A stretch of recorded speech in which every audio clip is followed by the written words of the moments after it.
And now to the Trump transition. Yesterday, the president-elect told Meet the Press moderator Kristen Welker that he plans to deport millions of undocumented immigrants and try to end birthright citizenship. NBC5's Kate Chappell is here with us in the studio with some local reaction to this news being made in that interview. Kate? Steph and Mary and I spoke to several immigration attorneys today who are concerned with the rhetoric and what it could mean for many here in Chicago.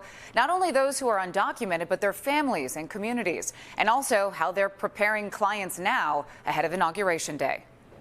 You promised to end birthright citizenship on day one. Is that still your plan? Yeah, absolutely. In his first post-election network television interview, President-elect Donald Trump said he has no choice but to deport everyone in the U.S. here illegally, and said he will move to end birthright citizenship, long enshrined in the 14th Amendment of the Constitution. I'm understanding is he wants to do it by executive order, which is just not legally possible. Victoria Carmona, a law professor at Chicago Kent, is concerned with the long-term implications that would have, but also says it's not realistic. So in order to take that away, we'd have to get 2/3 of Congress, so both the House and the Senate, as well as 3/4 of the states would have to ratify that. Carmona, born to immigrant parents herself, has received numerous concerned phone calls from clients since the election. Have your paperwork in order in terms of, right, if you have birth certificates of your children, if they don't have U.S. passports already, I think you should apply for a U.S. passport for them. The Illinois Coalition for Immigrant and Refugee Rights is also preparing the groups it works with for a new administration,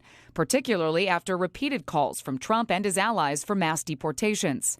Everybody enjoys really basic rights to be safe in their homes, to be, to remain silent if questioned by law enforcement, to not sign any documents they don't understand, and to speak with and be represented by attorneys. Trump says the deportation plan will begin with criminals, but then advance to others, describing scenarios in which U.S. citizens may choose to be deported with family members in the country legally. 3/4 of undocumented people in the country have been here at least 10 years. And regarding Dreamers, Trump took a softer tone, telling Meet the Press moderator Kristen Welker he is open to working with Democrats to keep undocumented immigrants who entered the U.S. as children in the country.